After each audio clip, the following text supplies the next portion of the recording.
Soyez les bienvenus au château de Thoran. Il se situe sur la commune de Thoran-Glières, petit village placé entre Annecy et La Roche-sur-Foron. Alors, le château de Thoran a été construit aux alentours de l'année 1060, il y a 950 ans, sur une décision du comte Gérold de Genève. C'est une demeure qui a eu plusieurs propriétaires. Tout d'abord les terribles seigneurs de Compey, grande famille, mais qui a été ensuite envoyé en exil par le duc de Savoie. Le château, dans le courant du XVIe siècle, revient justement à la maison de Savoie qui s'en désintéresse, puis par héritage à leurs cousins, les princes de Luxembourg. Et puis, enfin, en 1602, c'est la famille de Salles qui acquiert le château. Et depuis, le château est dans la famille de Salles. Et puis au XIXe siècle, il revient à leurs descendants directs, c'est-à-dire les actuels propriétaires, la famille de Roussy de Salles. Le château de Thoran offre une grande variété d'architecture.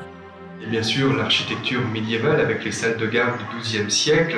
Et puis il y a un donjon du milieu du XIIIe siècle, ce sont les années 1250 à peu près. Et puis bien entendu l'entrée fortifiée et la tour des archives qui date du milieu du XVe siècle, qui elles aussi sont d'époque médiévale.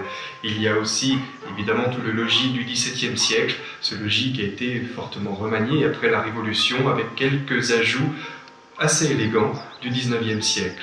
Et d'un point de vue artistique, les collections du château, elles aussi, offrent une grande diversité, puisqu'on a du mobilier ici au château de Thoran qui s'échelonne entre la fin du Moyen-Âge, la Renaissance italienne et la Renaissance française, toute l'époque baroque et italienne et française, et puis du XIXe siècle.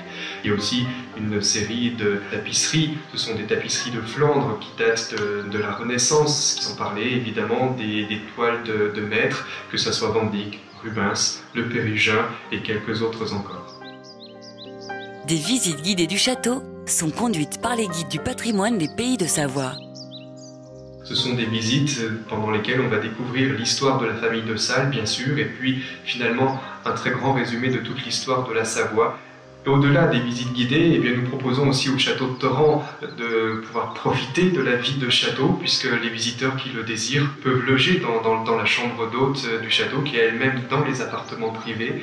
Et puis également, s'ils veulent prolonger leur séjour, ils ont à disposition un gîte pour 4 personnes, qui lui est aussi dans une des ailes du château, dans le logis du XVIIe siècle.